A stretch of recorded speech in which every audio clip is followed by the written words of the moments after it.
Guess who's back? Episode 224.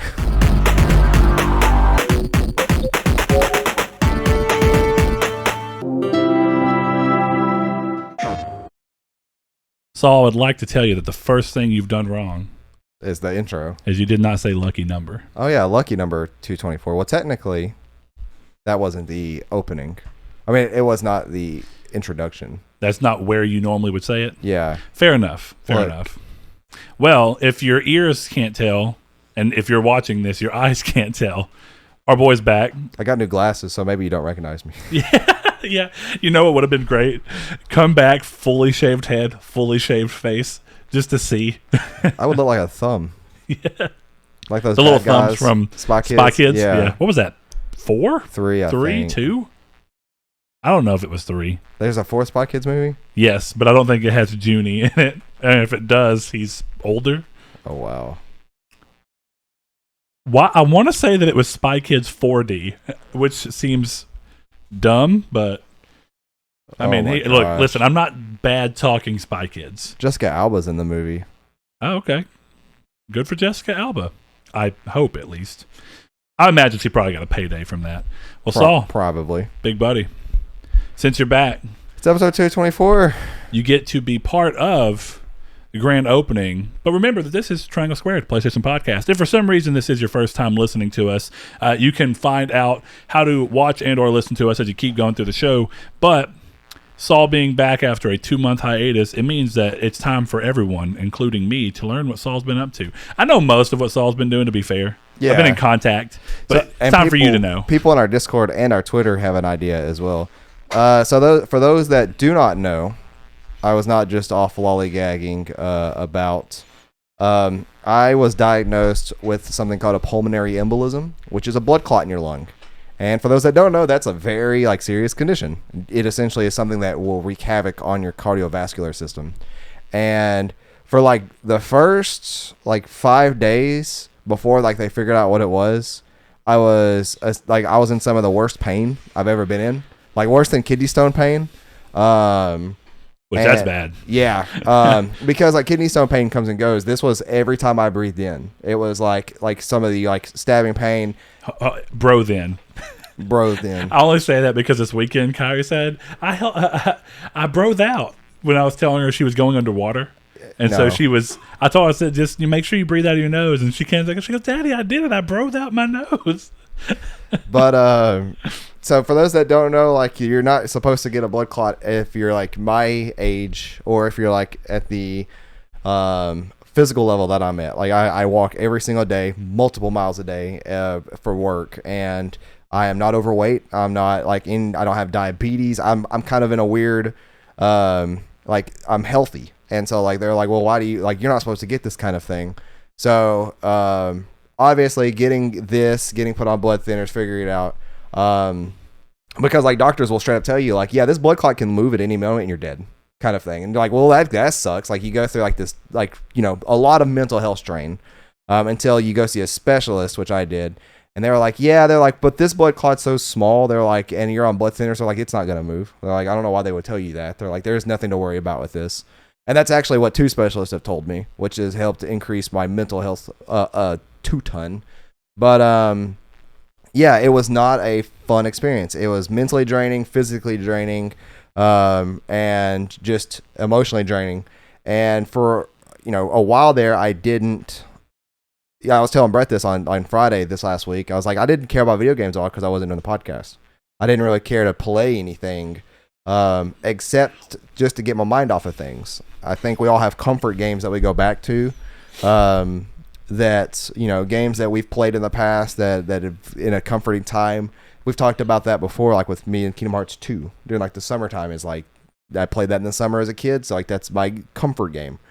So I played a couple of those, but other than that, I hadn't really been back to video games in a passion way until about 2 weeks ago, and that was when I started thinking about the thing that I've always been wanting to do, which is video essay videos and making scripts for those and playing through games as well, with that idea in mind more so, and that's helped a lot. But yeah, for those that have wondered where I've been, I wasn't out lollygagging. I didn't quit the podcast. It was health, And now I'm on blood thinners for the rest of my life because of this. I've not been diagnosed with anything like a clotting disorder, if you're really curious. Yet I got to go back in like a month to see and have more blood work done. But yeah, there may be days where I'm just not having good days, like where I'm in pain and I'm not all up to par, and there are days where I'm fine, like right now. But until then, you know, if you see me off on a podcast or like a live stream we do, just know it's probably not a good day in terms of pain. Because that's something else. It's like I still have the blood clot. Like I can still feel it when I breathe in deep. It's a little, instead of sharp pain, it's like somebody pressing their thumb against the back of my ribs. But something that like they were telling me is like I'll have what's called pleuritic pains, which is the muscles in between my ribs and my lungs will always be inflamed now for the rest of my life. So like there are days like where it'll hurt some days. And I've had days like that where I'm not in a good mood because of like the pain. It's not even pain. It's just uncomfortableness. And there are days like where like today it's fine. I can still feel it right now, but it's nothing to interfere. So that is my full-on intro to fill you guys back in kind of thing. If you're a part of our Discord, which if you're not, you should be. It's in our description of our video. Or if you follow us on Twitter, which also triangle SQRD for our Twitter.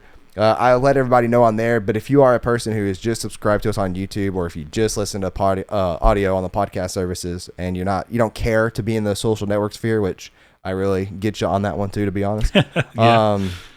Yeah, that's my little fill in. So I guess we can start off even more so with what have you been playing, Brett?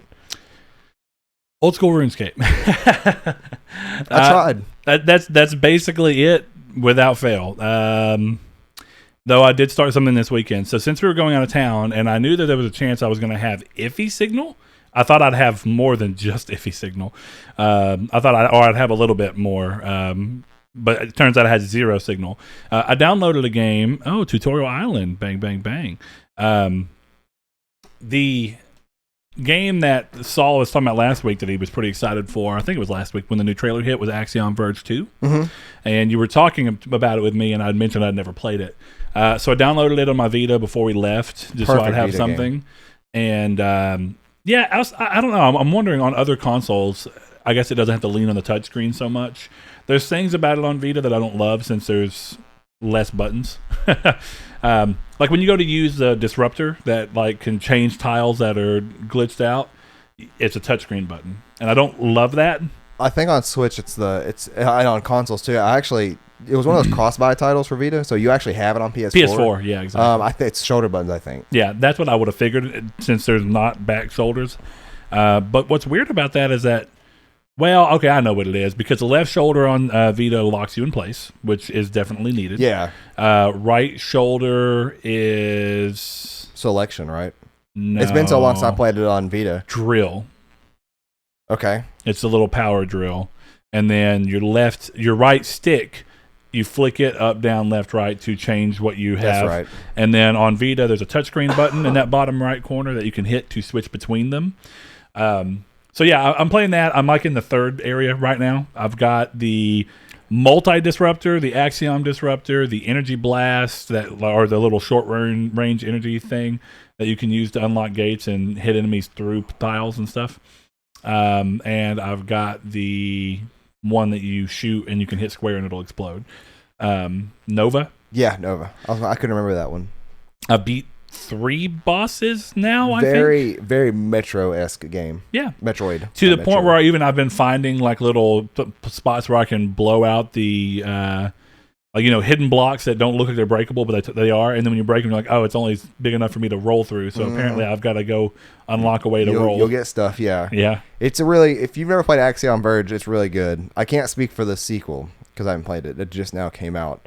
But I really enjoyed the first one. It's been a while since I played it, and I've been teasing. I bought it on Switch, and I played like the first 2 bosses on Switch, I think, before either something else had come out or I just changed games. But it's been so long since I've actually played it. Yeah, it is, and it's literally Seattle, Washington calling me. Spam dude is getting the creative. Whole city of Seattle. The Amazing. Whole city. Is it the mayor? It's the Xbox, actually. Oh, I got to get this. This is my Xbox podcast calling me. It was my secret podcast. You mean XY at Game Pass Game Pass podcast? This was, I was actually gone on a secret Xbox adventure the entire time. Surprise. Mm-hmm. Let's see. Blood Clot BC backwards compatible, which Xbox is fully. I have found the link. There you go. Mm-hmm. There we are, guys. You've heard it here first. Saul is now on Uncle Phil's payroll. Blood Clot BC reversed. CB could Blue Box be Silent Hills? Find out. We're gonna get into that in the long run, but yeah, I've just been playing RuneScape and then Axiom Verge. That's really good. I have games I want to get around to, but it's mainly like Greedfall on PS5 because I've just been getting jealous watching Chris play it and enjoy it. Actually, I teased that or teased myself with that the other day. I actually thought about downloading it. Actually, as a matter of fact, I'm gonna download that right now. It looks beautiful and it loads a lot faster according to Chris, which is not surprising. Great game. I really enjoy it, considering how many people got it for free. Well, Saul, you kind of ended up breaking into, in the long run, what I was going to ask you. I think that I'll tell you right now, we don't have news. Literally, I just drove back this morning and got back as soon as Saul and Andrew over here hiding away got back. They got here as soon as I got back. So I unloaded my stuff and we came in here and are good to go. No news, so it's going to not be a normal episode. That's kind of just to work with Saul coming back anyway and then me being out. So Saul, I figured the way that we could kind of structure this episode is, since you've been out for 2 months and you've seen little bits of stuff here and there, even though you weren't super passionate for it, what have been the handful of things that have had your attention the entire time you've been out? We can kind of do this would be like a weird Saul recap episode, to where we can talk about anything that's excited you. So really, or just in general, like Blue Box. Not much. Actually, the first couple of days because it was like 4 days, roughly, that I went from like I had this pain in my back. Because I guess I should have started with what happened was like I woke up at like 3 a.m. with a pain in my back, and I describe it as like everybody has at any point in their life has breathed in and got like a sharp pain for just a second, and you're like, oh, what was that? And it's gone. I had that on my back for hours. And that's what started me. So I think that the first couple of days when I was like kind of in between doctors, that was when Blue Box had started, like this whole thing. And you were immediately texting me about like Blue Box, and I was looking into it. And I didn't care much back then because at that point it was almost, there was too little evidence. But it was too nebulous. Yeah, it was too nebulous in what it was. And it wasn't up until like the last month that has Blue Box really been. I think it's been a combination of things. It's been Blue Box. It's been with the way Kojima's been tweeting. It's been with the way Jeff Keighley's been tweeting, and Shuhei, and we were talking about in Discord on Friday night. It's too much. There's too much evidence on either side of it being real or fake. Yeah, and that's what's kind of irritating at this point because it's gone on for so long. So I've been paying attention to that. I've been paying attention to Blue Box for sure.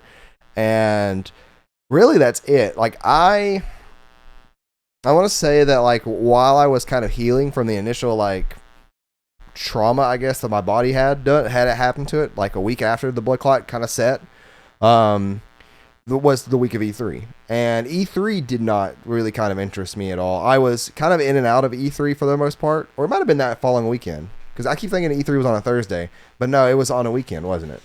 Like normal. Yeah, it was the weekend right after that this all happened, which would have been the first weekend I missed.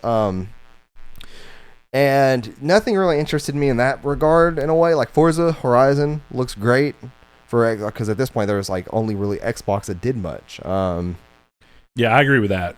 And in terms of E3 presentations, it was such an odd year where I almost think everyone but Microsoft should have skipped E3, and Microsoft should have just done their own event, whatever you want to call it. Yeah, just be like, hey, we're doing a big reveal. But like not much from there. Like seeing the teaser for Starfield was actually surprising, even though I'm not sure if it was a mistake or not, because the game still seems to be too far out. Which the teaser said 11/11/2022, so it's more than a year out at this point. But yeah, like there's interesting stuff here and there that kind of happened that caught me. And then really not a whole lot of stuff. Like Pixel remasters got announced for Final Fantasy, and I wish that those were on Switch, which the way Square Enix has been lately, they will inevitably be on all consoles. It's for people who like to double dip. That's why I haven't bought them yet on phone. because I know inevitably they will be on Switch and PlayStation. But really, like, that's kind of been it. Elden Ring excited me. Elden Ring's trailer looks excellent. Elden Ring was the thing I was most excited for to talk about while I was gone. But other than that, yeah, like I've kind of removed from gaming in a weird way. In that sense, I should say. Like, I would still occasionally check Twitter and see what was going on there. And I would be in Discord almost every day, even if I was just lurking. But yeah, like I said, I went back and I played some comfort games. Like, I went through and I played through 80% of Grand Theft Auto 5 story, because just to get my mind off of things. I went through and I played let's see, what else was there? Skyrim again, with heavily like modded, and Skyrim's more recent. But yeah, like that's honestly been kind of it. Like, I'm really trying to think of what other stuff I've played, and it hasn't been a lot. I started up Dark Souls Remastered just 2 days ago, Friday night. Our weekly Sea of Thieves. Weekly Sea of Thieves, yeah, something we got into while we were gone that I know Brett let y'all in on was Sea of Thieves, pretty much on Friday and Saturday nights with the buddies, with the gang, and that's been really fun. With the gang. I almost wish, technically, you're so close to a form of Scooby-Doo when you're doing like the treasure hunts on the island of Sea of Thieves. It's like, come on, boys. Come on, gang. Yeah. I almost wish that there was like a way to, we were talking about that already, doing like custom liveries on the boat where you could actually make it look like anything. It would be interesting to see what someone would do with making like a mystery, I can't think of, is it Mystery Machine? Yeah. That seems wrong, but yeah, that is correct. Yeah, Mystery Machine livery for a boat. So like what Forza does, like with the way you can literally do like layers of shapes and like stuff. Yeah, that'd be cool. Well, even like, and I wouldn't be surprised if Forza does it like Gran Turismo Sport does. Gran Turismo Sport lets you like upload your own pictures and stuff into it. So like at one point, John had made like I want to say he made like a triangle square livery for one of the vehicles. It was pretty interesting. I think I remember that actually. That was like 2 years ago, wasn't it? Yeah, it's been a while. But yeah, more games need that. That's all I'm saying. Yeah, it does. But yeah, like the weekly Sea of Thieves has been fun. That's something to look forward to. Every Friday and Saturday night. Like we played last night, but just for a little bit. Didn't really do much. Well, I will say this. We were talking about gold hoarders and like the way we were trying to outweigh the gold hoarders versus like the Order of Souls versus Reapers to see like what the cash income was. Absolutely gold hoarders. Gold hoarders in one voyage we were level 5. God, okay, yeah. Like it gave us enough maps in that one voyage to become level 5. Yeah, sure. And then sold everything for like 80K. And then, like we played for like an hour and a half. Like it was a very short night last night, especially for me because I've been trying to get back to a normal sleep schedule on Fridays. But yeah, it's one of those interesting things that's, my mind has been on my health and like that way. So like I haven't really cared to play about games at all. And I guess at that point it was my much needed break from gaming in terms of a professional viewpoint, I guess. Like it wouldn't even be more of an enthusiastic or enthusiast viewpoint. It'd be more of like not work, but we've always classified that the podcast is not, it's in between like fun and work. It's not exactly, it feels like there's stuff you have to do and do it at a certain level. It's just not hanging out and talking about things like we have said that it is. I mean, it is that at its core. Yeah. But there's other stuff that goes in behind the scenes to bring it up to a level that is presentable, that is labor. Yeah, it's weird because I've like, I don't know if I've said this on the podcast, but I mean, I'll break the fourth wall for a second with it. It's weird because sometimes I'll find myself like right before we're supposed to be doing the podcast, kind of getting like a weird anxiety, like, man, I don't even know if I want to do the podcast. It happens, and then we'll do it, and I'll be fine. I'm like the whole time. I'm like, that was fun. I don't know why I was wanting to do it. But. Something that a lot of people, we had a HypeCon like 3 years ago at this point, right? Mm-hmm. It'd be this year would be the third year ago that we were guests at HypeCon, and that was the one that was actually like great because it was in a convention area and not like one of those at a rodeo. And we had people coming up to us that were asking for tips. And if there was one tip that I could give them that I learned that I did not from this day, is that there's always this opportunity to hang out with buddies and talk about games. And you never realize that opportunity is just for fun. but you are what is forced, quote unquote, to talk about games for an hour and a half against your will because it's scheduled. So like you may not. There are days like you don't feel like hanging out and talking about games, but you do it anyways for the podcast. Like because if you feel like doing it tomorrow, well, guess what? Yeah, the podcast is late. So like that's literally it. Is that you have to come prepared mentally. That's like you may not feel like talking about games, but you got to talk about games for like an hour and a half. You may want to do something else, or you may not want to do it. And that was, of course, why that I had to take a break from this to begin with. For me, is that like I was in no right state of mind to talk about games. I would have been just sitting here on the show, just being quiet, and I would have just not cared. And that's not how y'all would have wanted me, because like I past like the second week, I was pretty much to like a I say pain level, but like the initial pain was gone, and I'm pretty much as I am now, where it's like a mild uncomfortableness in my back, but I would have still just not have cared about a single word that was said, and would have been thinking the entire time, like, let's get this over with. I'm ready to get done with this kind of thing. And that's something that, you know, that's the reason why I'm just now back. Yeah, which gives us a moment to segue into where's Chris? I thought we were going to try and do a Chris, Brett, and Saul episode. Well, it turns out. Yeah, that's why the thumbnail for those that have watched us on YouTube is, for now, in parentheses, back to basics. Yeah, so the basic plan is we did intend to have Chris on this episode. Yes. Chris's schedule did not work in such a way that we could pull it off the way that we were intending. So we know right now, and I've spoken with Chris, that next week is going to be our big everybody get back together, and that'll really act as the full-on transitional episode.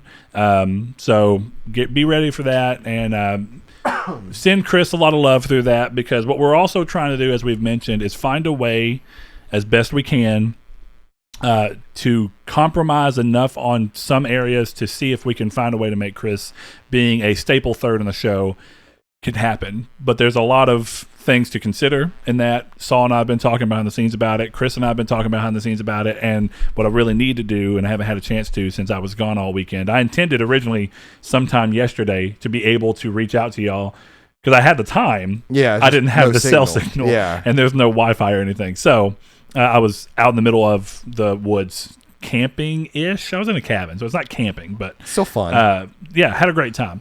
But the basic plan is that we've got to get me, Chris, and Saul together in a single area talking about it to see what we can do to make that happen. So as we're kind of talking about now is that Chris is he's an honorary Triangle Squared member. And it's just, can we make him able to be here every week? Make it work, yeah. We're hoping for it. But we will for sure have at least a transitional episode with him. And hopefully even after that, you'll be seeing him. But we just got a lot of deliberation to do behind the scenes. And I'm not entirely too sure either that Brett wants this out there. But just as a plan ahead, there may be another hiatus.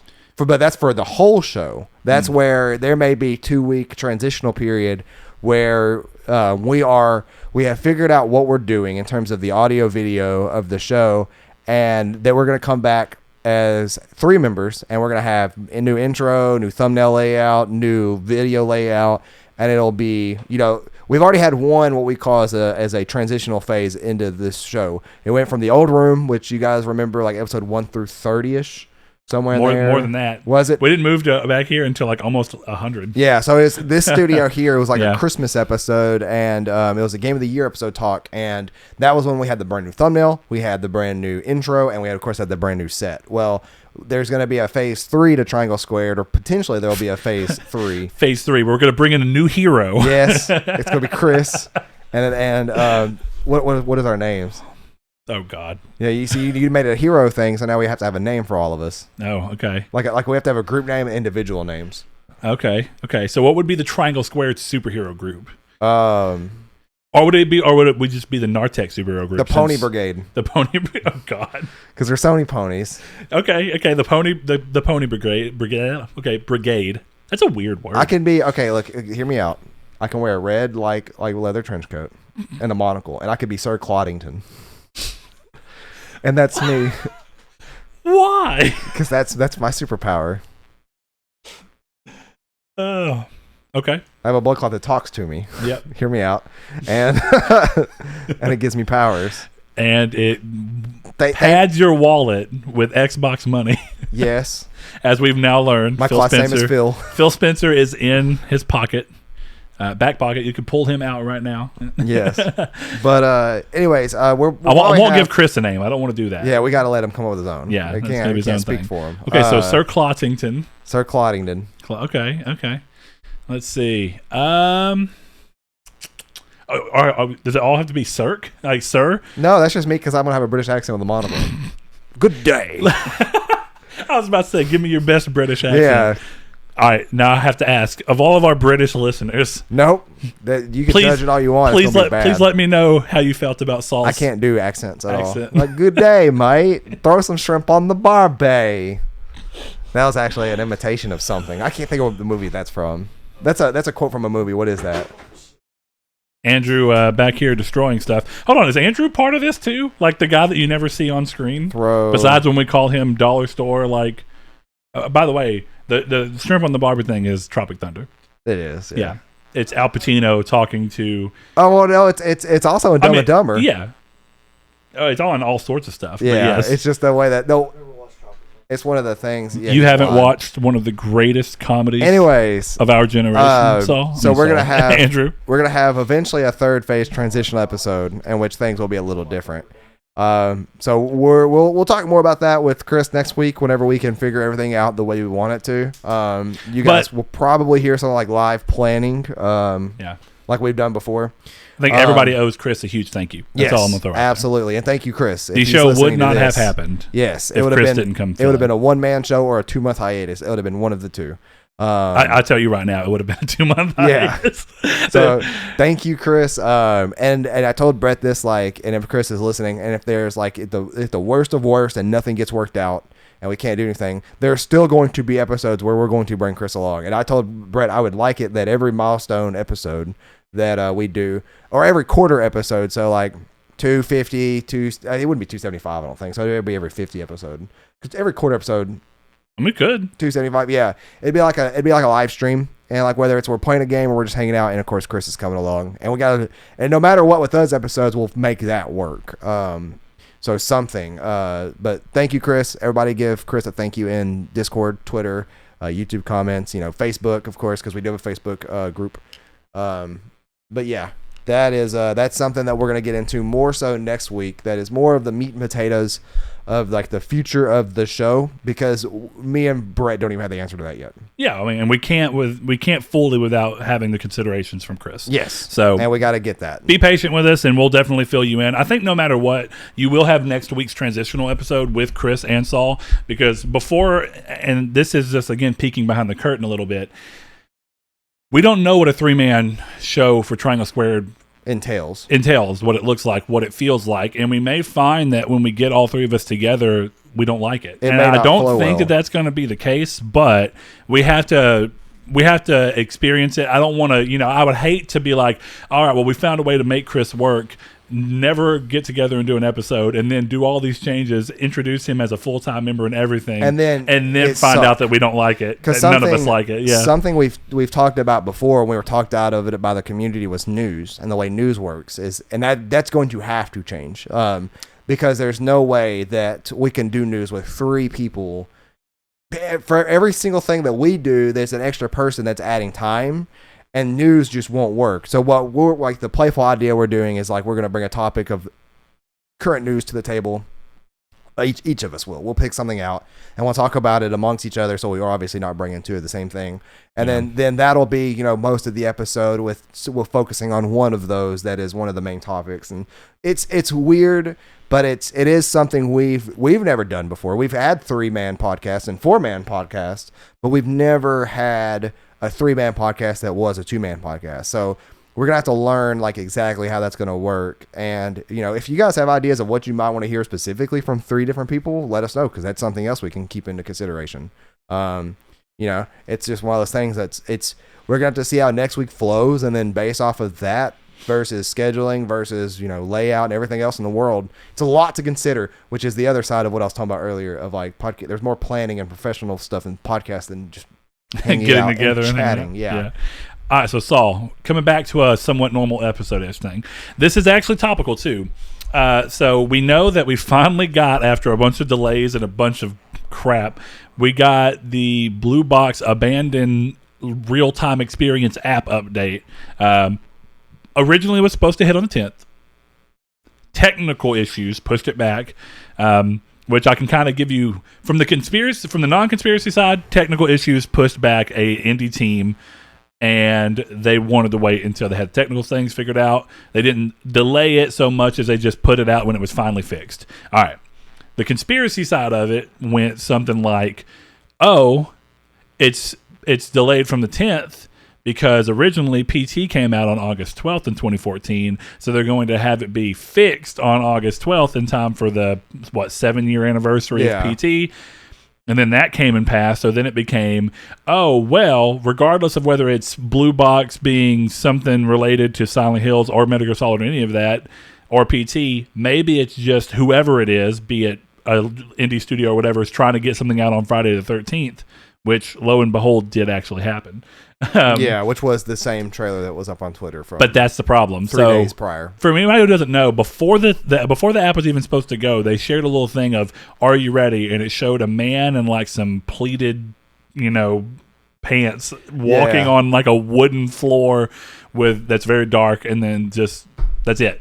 Honestly, that was it. It's like 3 seconds of a guy walking across a frame. And that was a GIF. And then for the trailer, we got that. And then but it had music to it, which was also very like reminiscent of Silent Hill. But at the same time, it was not. People thought it was. It was so reminiscent of it, but it was not. So here's the thing. I guess the first thing is let's give everybody a moment to ask. Chris and I are Chris is Team Believe, and I don't want to speak for him, but as far as I know, he's been Team Believe. That might have changed after Friday. I barely got to talk to him Friday before I got out of cell range. About that in particular, I was Team Believe as well, but my Team Believe always hinges on the fact that I just want it to be true. I don't actually care if it is or not. But I'm Team Believer. I want to, I'm gonna put a little faith in it and see what happens. Chris was. Where have you been on this thing? Have you shifted a bunch or? Because I'm still Team Believe. So where are you at? Where were you and where are you at after this trailer? Well, when you first started texting me about it and I was looking into it, I was a team skeptical because it was not enough tangible evidence that this was in fact Kojima.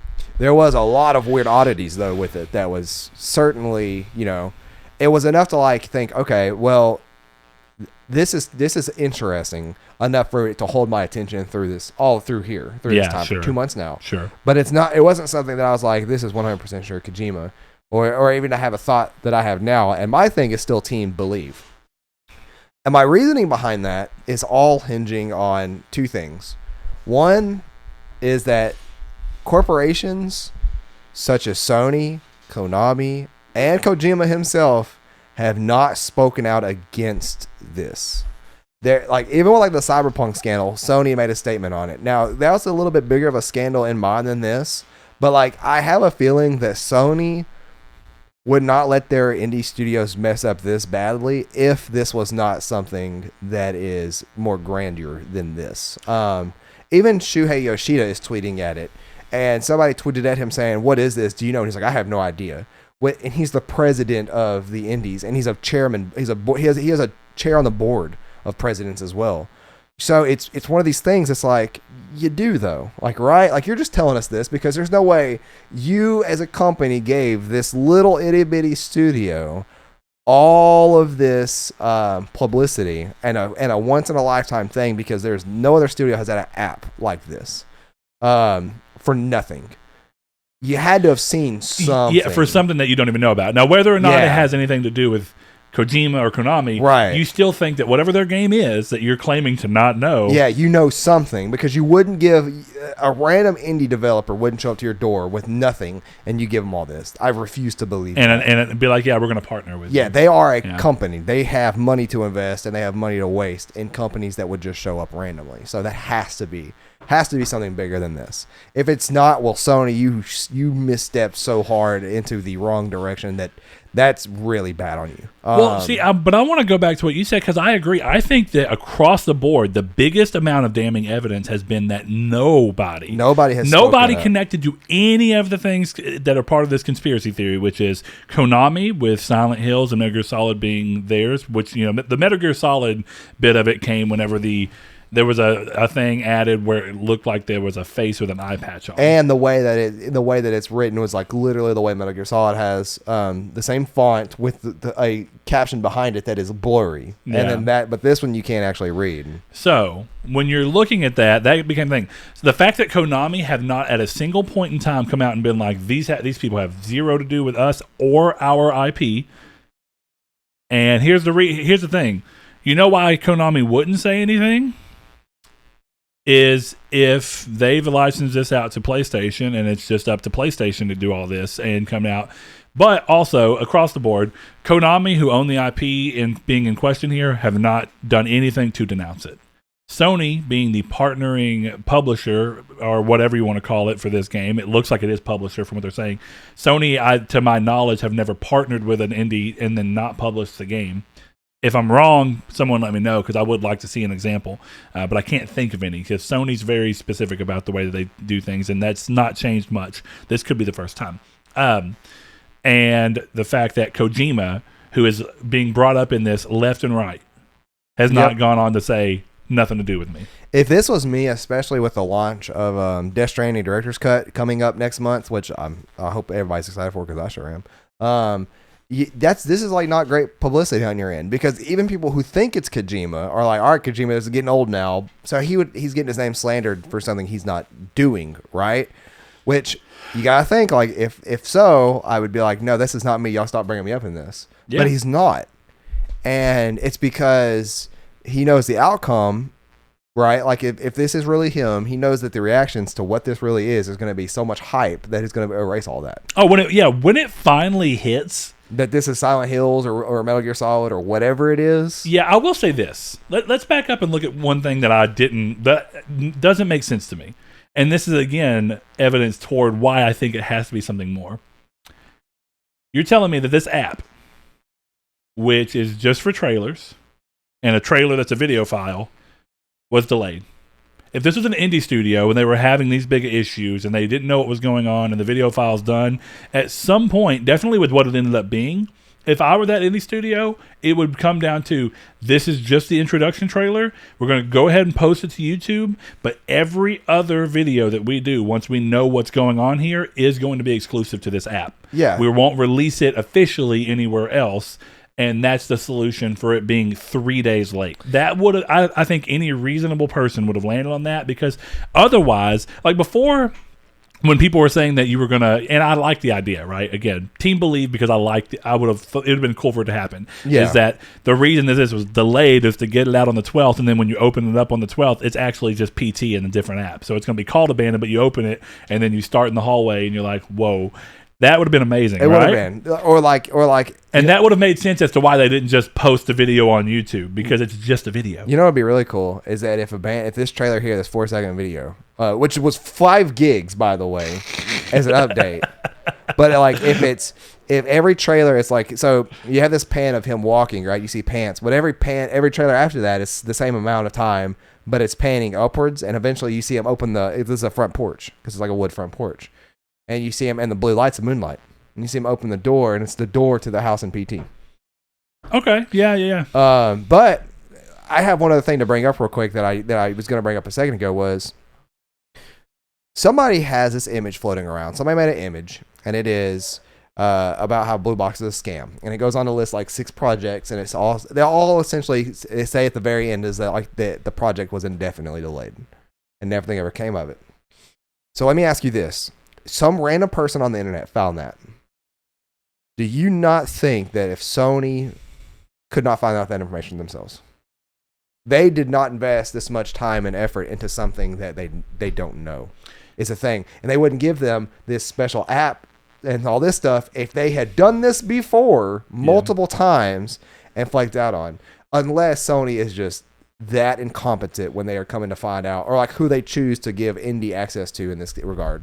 Well, let's see, but let's take a look and say how weird the situation really becomes, right? So, what would, because I know what you're talking about. So, anybody who doesn't know, starting as far back as 2015, every project they've put out has had a Kickstarter related to it, and it would gain some money, and then at some point in the Kickstarter would be closed, yeah, because they received private funding, and then the game would go on to just be indefinitely delayed and basically canceled.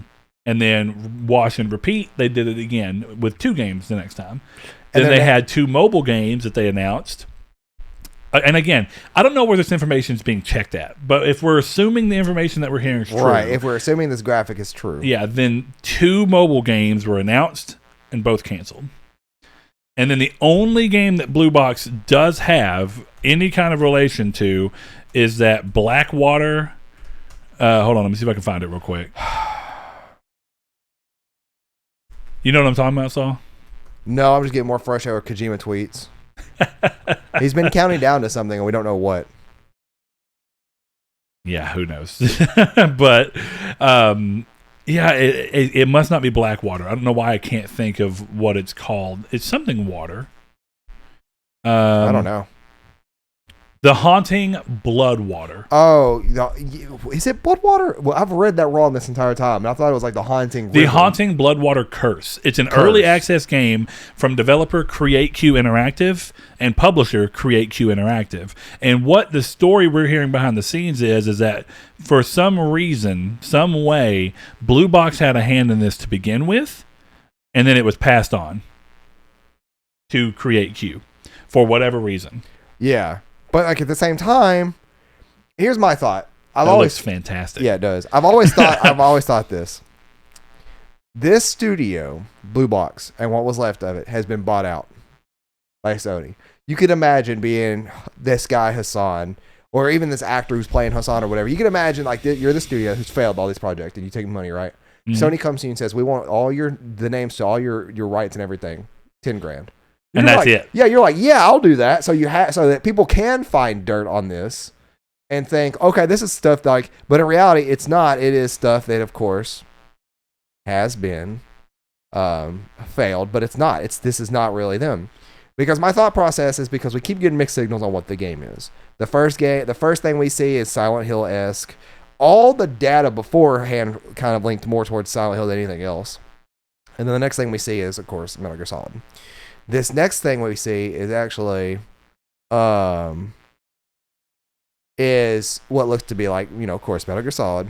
It goes back into a theory I've had for a very long time now, is that Blue Point is working on software that is an emulation of their older games. And so far, the things that people have been wanting the most has been a Blue Point Metal Gear Solid remake and Silent Hill to come back in some form, whether it's Konami, Kojima, something. Yeah. So I'm curious, is this, and this is what I said in Discord like 3 weeks ago, I still stand by this. I still think that this is Blue Point. And that what this really is Blue Point announcing 2 projects at once. So Team Believe for you really means that you just believe it's not really Blue Box. Yeah, there's no way this is really Blue Box. And that this is some kind of actual indie survival horror game. Yes. And no. I believe that this is Blue Point doing a remake. Well, yeah. That's 2 different remakes. Yeah. So, I actually came with, and there's actually some things that go towards that. So they're located in Wales, if I remember correctly, or somewhere around there. And if I remember correctly, even though I'm not remembering exactly where it was, the same place that studio is based out of, Kojima opened a satellite studio for Kojima Productions.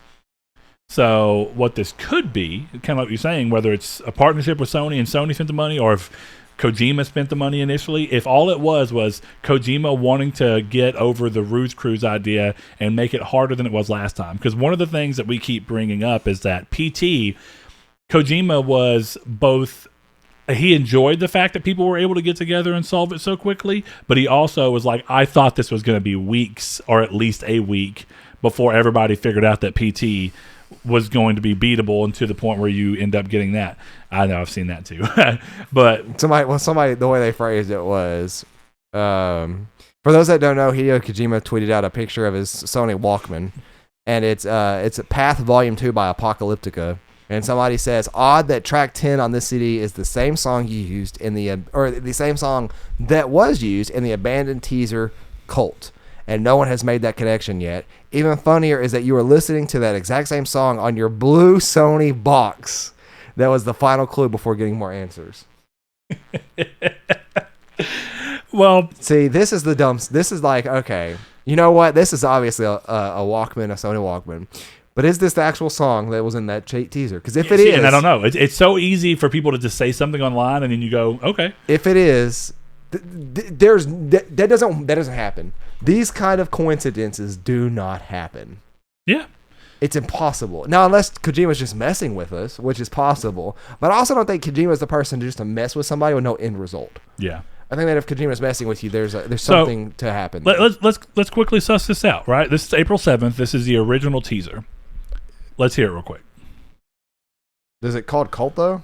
Well, I think Cult is the song from Apocalyptica, not the name of the trailer. All right. So let's look at this real quick. I'm going to soundhound this, too.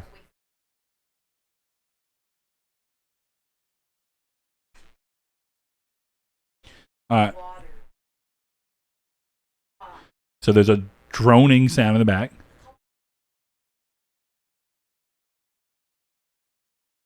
Riveting, I know it. It sounds like the Game of Thrones intro, like violin starting in the back.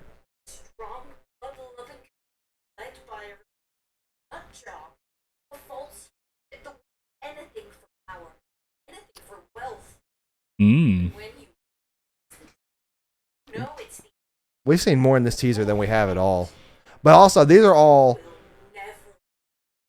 pre-made assets. It's all pre-made assets. All And right. for those that don't know what that is, they bought this. Like, So look. this is a trailer they bought of game assets, very similar to what that eye patch man was. That eye patch man in like one of theirs that's blurred, that has a Gaussian blur on it that says abandoned.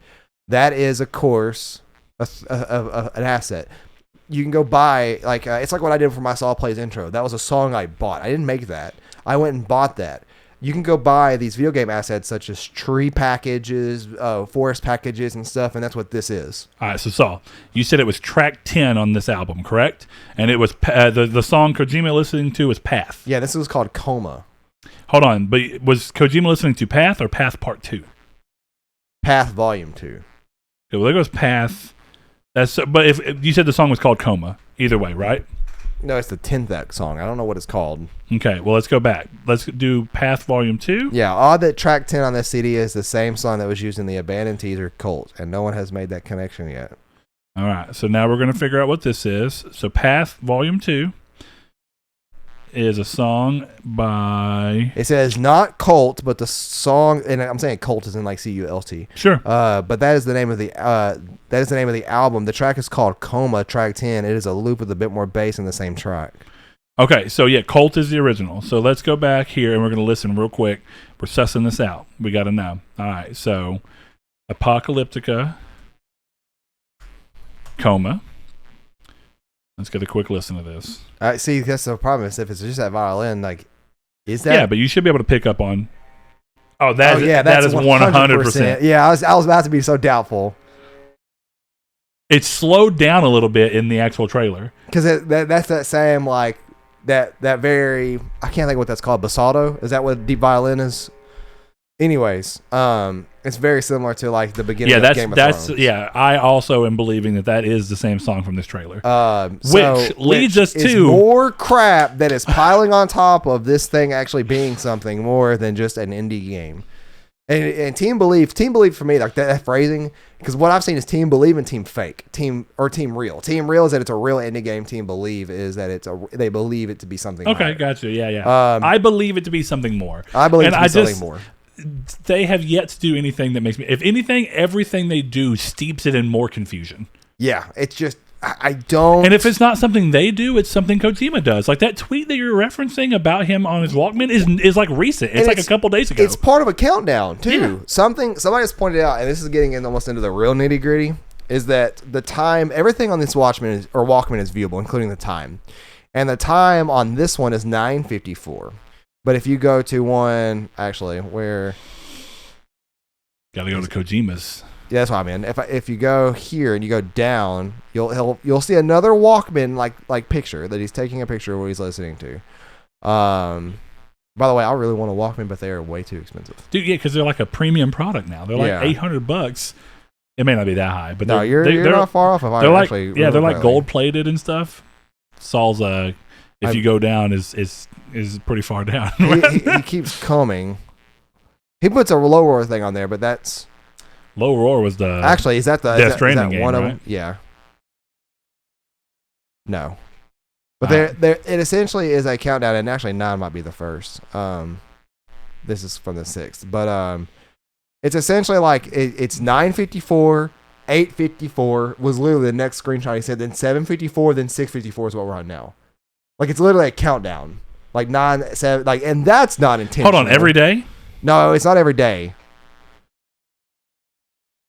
And look, as of the 7th anniversary, he's been retweeting all the stuff that people have been giving on about PT. I've never seen that happen before. But I'm trying to see. Look right here, 6:54. That's what I think we're currently at in terms of the Walkman countdown. Because there's 6:54. What day was that posted? The 12th. Okay, so let's see. It's like we're getting deeper and deeper into like this. You would hit 0 on the 19th, which is when there's a rumored state of play for Sony. There's 8:54. I skipped 7, and then you go all the way back to the thing we were just looking at. 9:54. And it's 9:54. It's a countdown. Mm-hmm. There's no absolute way he is just picking these weird times to put videos up that happen to be 9:54, 8:54, 7:54, and 6:54. There's absolutely no way. There's that on top of the coincidences with everything else. That's just 100% impossible. All right. Well, here we are. This is where we are with specifically PT. So I'm going to ask you a secondary question real quick, and then we can do whatever you want to do to round out the rest of the show. Did you see that Rockstar, we're not technically Rockstar, Take-Two, the parent company of Rockstar, say they have 3 games coming? Yeah, the 3 remasters that are going. Well, Auto. That's what you think, but it depends on how they're viewing this. So they said they had 3 games that are coming where they're re-releasing basically old games in a new form. So it's either all 3 of those that they were talking about just got revealed all at once. But here, and I didn't actually look into it. I should now. Are those Grand Theft Auto games individual purchases, or are they a collection? I have no clue. I just saw like through IGN, GameSpot, and like Kotaku and other news outlets that San Andreas, Vice City, and 3, I think, are all being HD remade. Yeah, and for apparently being in Unreal as well. For all systems. Yeah, but Switch for whatever reason, one of them kept saying Switch is like the console. I'm like, why are they focusing so heavily on Switch? That's weird. Yeah, it's being remade in Unreal because they've talked about, like, when they were trying to bring it to phone, they had to remake it in different ways because they couldn't bring the original source code over. But let's assume, if we are right now, that Gran Turismo, what in the heck? That Grand Theft Auto, it's still car related, is only one of the 3. What would you want the other 2 to be? Because you like a lot. I think you like more Rockstar games than I do. I have. Do I? Answer, but you might not. I might be putting something on you that's not true. I was gonna say the first time I ever played a Grand Theft Auto storyline was 5. Really? Yeah, I've just always goofed off in those games. I played a little bit of San Andreas. San Andreas, I played in terms of story. I played a lot of San Andreas though. Yeah. San Andreas, I think, is the most I played of a video game before I was like 20 than any other game in the world. I couldn't tell you. Honestly, the maybe oldest, I do like more. What's to be fair? Here's the other thing. It can be 2K games. It could be something from 2K. It could be like Red Dead Redemption, the original. Vice City, I would say, and San Andreas would be the 3 that made the most sense to me because San Andreas and Vice City are 2 like poster children for Grand Theft Auto. I don't consider 3 one. I think 3 ends up being one by nature of it being what revolutionized the sandbox open world genre. Maybe, but like in terms of like, I don't hear anybody asking for a GTA 3 remaster. I hear Vice City and San Andreas. I hear San Andreas the most. Yeah, sure. Which is weird because that's why people were hyped on 5 because like 5 was coming back to having an option for it. Yeah. Life just sent me a picture of my cat just chilling. But okay. Well, I'm gonna give mine because I didn't give them last week. I don't think so. At least Midnight Club LA. Actually, I think Chris ended up talking about this. Midnight Club LA is an excellent game. I never played those games. I don't even like any of the other Midnight Club games. That's the weirdest part about it. I had Midnight Club 2 on PC. Couldn't stand that game. Midnight Club 3 Dub Edition just felt like worse Need for Speed to me at the time because it came out after Underground 2 did. I think right maybe in between Underground 2 and Carbon or Most Wanted. Anyway, those games I never cared for until then, and then that one was just so good, start to finish, every version of it. So that's definitely one of those. I would say Grand Theft Auto 4 makes the most sense. Grand Theft Auto 4 and at least in my opinion, I think Grand Theft Auto 4 and Red Dead make the most sense. But Chris had mentioned he thought it might be. It's funny, he ended up being kind of ish right, but not really. He thought it was going to be Liberty City Stories and Vice City Stories. I could see that because those are handheld games, weren't they? Yeah, and they never ended up coming to anything else. I forgot about Grand Theft Auto 4. I just completely forgot about it. I did not like Grand Theft Auto 4. I didn't either. Grand Theft Auto 4 was the game that made me fall in love with it. Has it been confirmed though that it's the 3, or is that so heavily rumored at this point that it's just what people are running with? What do you mean the 3? The Vice City, San Andreas, and 3? Grand Theft Auto 3? Yeah, it's been confirmed. It's all 3 of them. Okay. Being remade in Unreal with consideration for old and new graphics to try and keep some of the look alive to the games. That's kind of cool. Vice City had a cool world. I like the soundtrack in Vice City. San Andreas just did everything better though. The story was better. I hated Vice City story because it was literally Miami Vice with Scarface. That's all it was. Yeah. Okay. San Andreas story was amazing. The soundtrack was better. The world was better. The world was also massive for the time. And the RPG elements of that game people often forget about. The fact that you can get bigger and more muscular. I actually like that more than any, for as much as they've done this, I almost want to argue that the RPG elements in San Andreas are in a way more RPG focused than some of the ones in Red Dead 2. Yeah, because literally, if not, they're comparable, 20 years apart or whatever. I think it goes to show you what they've done 15. or what they've accomplished. Yeah, because for me, it's just that's why I spent so much time in that game. That was the first Grand Theft Auto game where I didn't have much to play, and I powered on my PS2, and I'm like, you know what? I'm gonna play this game like a person. Like I would drive around like normal. I'd go get food. I'd go work out, and then I'm like, I'm gonna get real muscular. So I'd just spend time working out. And then when I wasn't doing that, of course, I was just doing cheat codes. And the bike bunny hop cheat code is the best Grand Theft Auto. Where you could basically ET fly? Yes, where it's a 2-story bunny hop, and you could just do that over and over again. Oh man. It was the best. I had a ton of fun with San Andreas. And I remember back whenever the PSP games were coming, Liberty City Stories is actually a fantastic game. Vice City Stories was okay. I didn't like it as much. It gameplay-wise, it was a little bit better, but the story slipped up. I think Vice City Stories is better than Vice City. Probably. But same world, interesting world, which is also true of Liberty City. You're not Tommy Vercetti in Vice City Stories, are you? No, aren't you? I can't remember Luke. I can't remember the cat's name. He's a black guy who's in the military at the I think at the beginning. Isn't his name Luke? I don't remember. Dead honest with you, I don't remember. But I don't remember it being a prequel. That's interesting. Vic. Okay, yeah. Vic Vance. Yeah. I did remember it being a prequel. Yeah, I thought it was Luke Vance, but yeah, Vic Vance. He's in the beginning of if I remember correctly, isn't he in the very beginning of Vice City? It's been so long since I played Vice City. Same. So I don't even want to speak strongly about it because I just don't know. But San Andreas, I played a ton as well. And I remember thinking at the time on PSP, I was like, it sucks that they didn't do a San Andreas Stories. Because I was like, I wanted the same map. I wanted to be able to run around. And then I don't know what it was. 4 came out and disillusioned me, and I didn't care about the series anymore. Dude, 4 to me is I'm trying to think of a game. There's games like this, but they just put a gray filter on, and it's just that. And the 4 was just so gray scaled to me. Well, wasn't that a problem across the whole industry back on 360? You remember 360 and PS3 were getting really hit because games were just green and gray all the time. See, I remember it was Fallout. It was part of the thing. Fallout looked that way. All the Call of Duties looked that way. Resistance 1 looked that way. Gears of War had the benefit of having a lot of red splashes around, but it was still a pretty drab game in terms of color palette. If it wasn't for the blood, that game would have been just as drab as everything else. Look at this screenshot of 4 and then 5.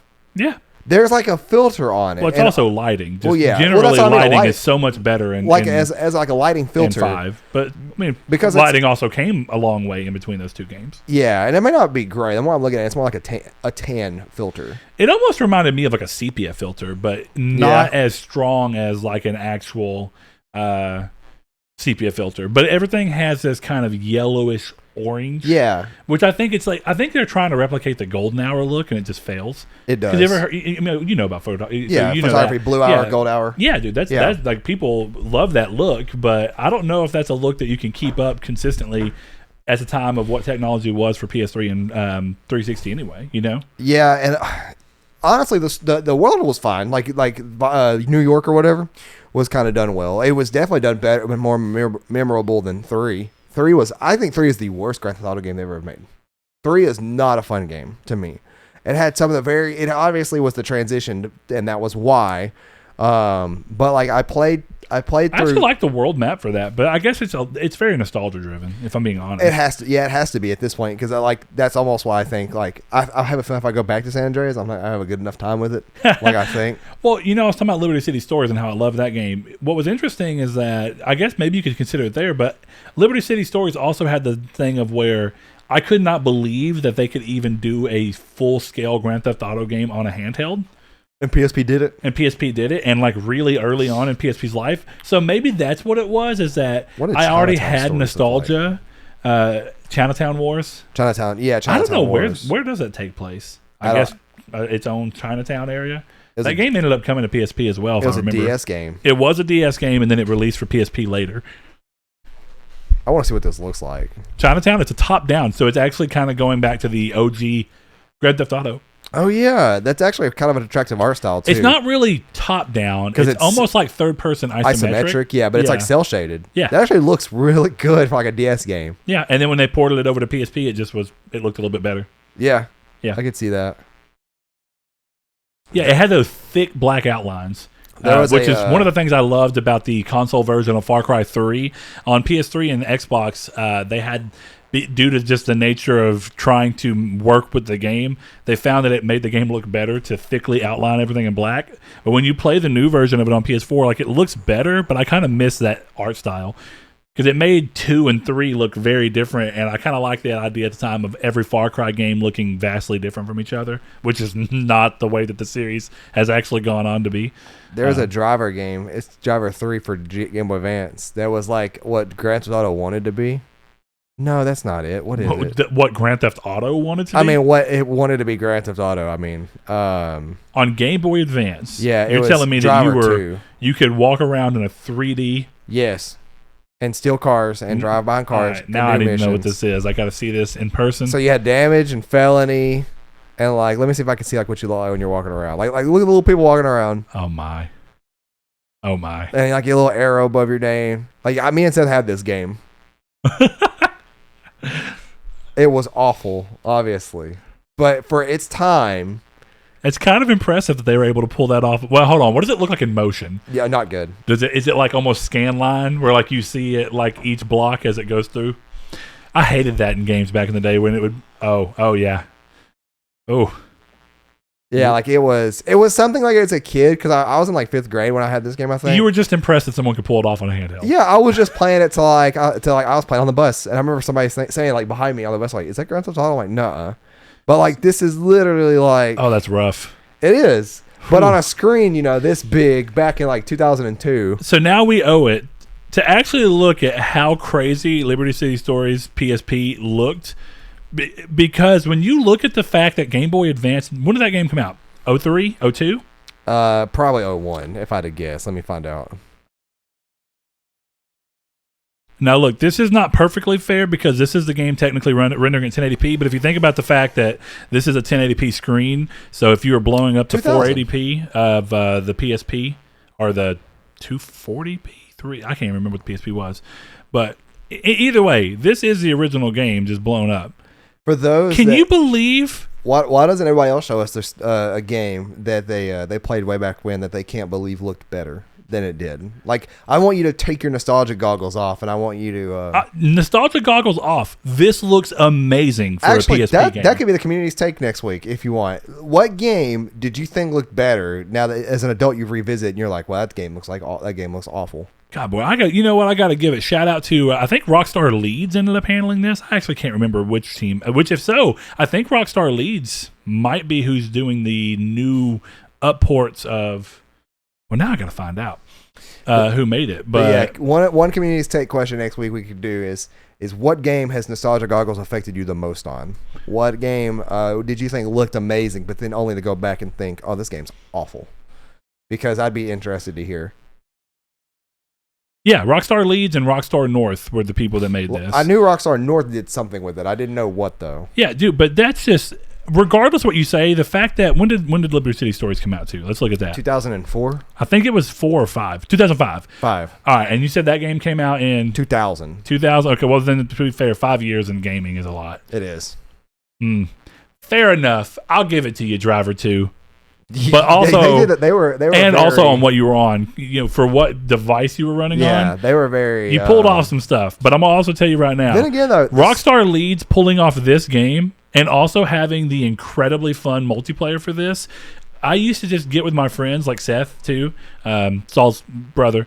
We would get together, link up, and then you had the whole city to explore, the two of you together, and you could just go around, get on rooftops and stuff, and we'd be playing like hide and seek, snipe out. Look at how good this game looks though.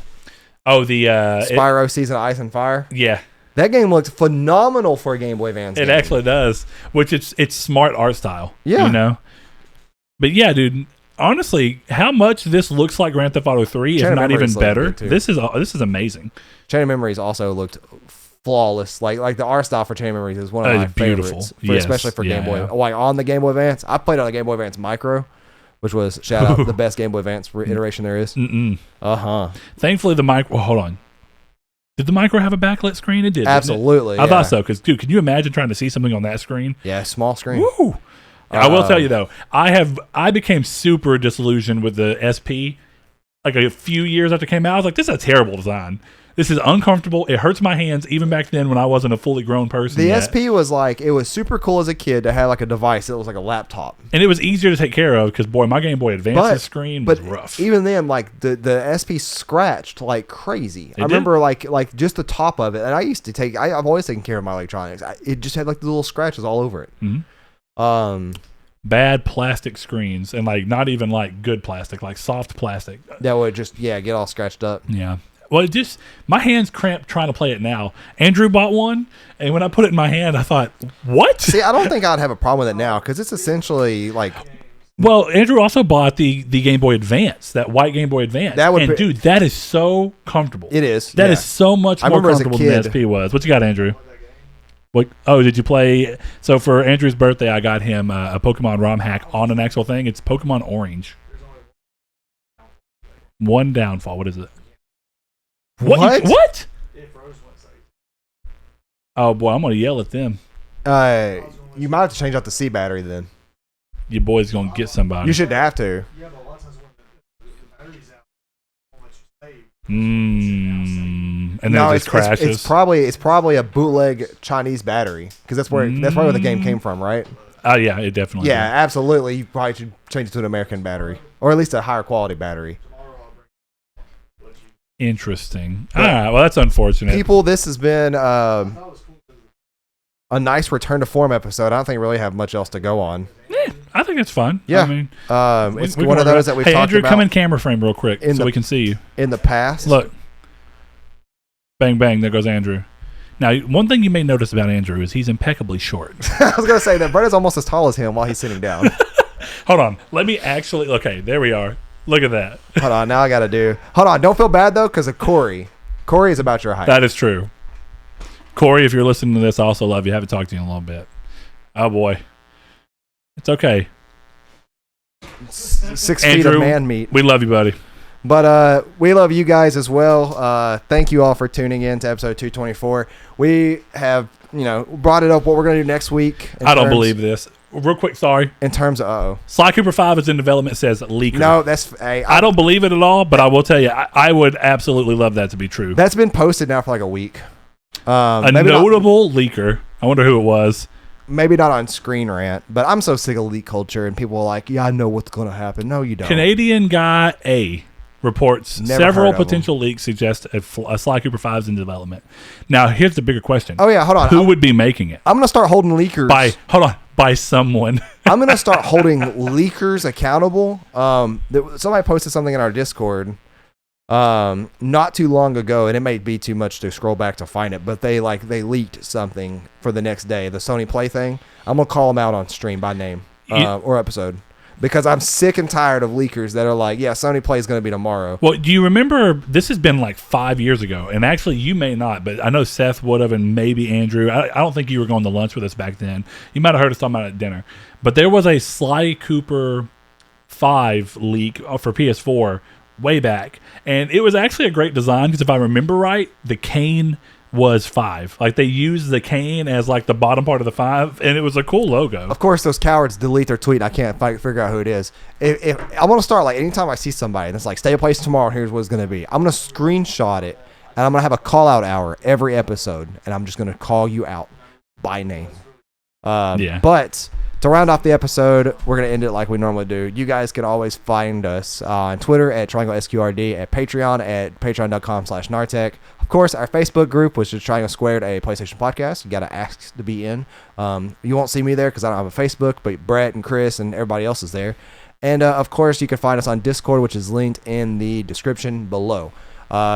The community's take, we'll go ahead and just do as a fun one for next week, is what game has nostalgia goggles affected you the most on? AKA, what game did you think looked crazy good, and then you went back as an adult and you're like, this game looks like hot garbage. You know what's so funny about that is, like, it doesn't detract from the fact that the game at one point in time was really impressive. Good. Yeah, it's just as what you're currently, like, what you think it does versus what you would like. Essentially, also, it could mean like you just pictured it looking better than what it really was. Like, you remembered it better. Yeah, but Andrew just threw out the first Tomb Raider, which I'm not gonna lie. Oh yeah, that's if you awful. think about the first Tomb Raider in your head, you're like, God, that looked great. It's awful. And then the moment that you see it in person, you go, what? Yeah. You know what a lot of that comes down to, though, and then we'll wrap show up, but or we'll end in. But have you ever seen Digital Foundry's video on using a CRT for modern games? Yes. Yeah, I have. CRTs do not work from a pixel structure. So actually, CRT games or games on CRT TVs back then used to look better. What happens now is that we're looking at Tomb Raider 1 on a screen that's pixel focused. What is that called? From a game that wasn't made with pixel structure in mind. There's a term for that too. Yeah. You can actually, like, some emulators actually come with that as an option you can enable. Oh, well, scan lines come in sometimes. No. It's not scan lines. It's something else. Smoothing becomes in. It's not smoothing, but it is almost the way it works. It's like it almost. The idea of smoothing is to basically get rid of the pixelated look by just putting like a really light Gaussian blur on everything. That's not what it is, but that is like at the core kind of what it does. But it does it at a graphical level, not a visual filter. I don't know, but it's a huge difference, because I'm going to tell you, realistically, every game that you thought looked amazing and then you play it on a modern TV, or you watch it on a modern screen, it looked amazing back then because it did look good. You're just watching it in the worst possible way. Yeah. That's why everyone should have, if you really love playing old games, you should have an old TV around. And this is coming from someone who wishes I still did. I definitely don't. Oh, well. Not at all. But you guys know where to find us, as I just said. Community's Take. You can answer that on our Discord, Twitter, or Facebook group, or YouTube comments if you just really want to. And once again, everybody thank Chris for the stuff he helped us out with. We will return with him next week for episode 225. Shout out, until Chris. then. Oh, dude. The quarter episodes make sense then. It does, actually. Wow. Bam. The universe is in line. Maybe there is weird coincidences for stuff like this to be real with Abandoned. But if you support our Patreon, you'll get your name read out at the end of every episode, like just now. Thank you all, and let Brett's buttery smooth voice end this episode out with the names. Thank you, guys. Kyle Grimm, Josh Jarrell, Matthew Green. My name is Dan, Luke Bartolomeo, Sean Santarud, Funk Turkey, Danny Villalobos, Corey Hickerson, Blake Popst, Kevin Bacon Bits, Mark Schutz, Shadowist, Steven Salazar, The Stonard, Rich, Constantly Kenny, Solitary Red, Chris Figs, Zachary Sawyer, Landis, Rude Days 93, Josh Drago, Bailey Robertson, Brian, Donovan Williams, Derek Porter, Josh Ayers, Joshua Lago, Sean One Neo, Tyler Powers, Jehudi MD, Rob Warpoint, Richard Schaefer, and Ham and Egger. Thank you all so much.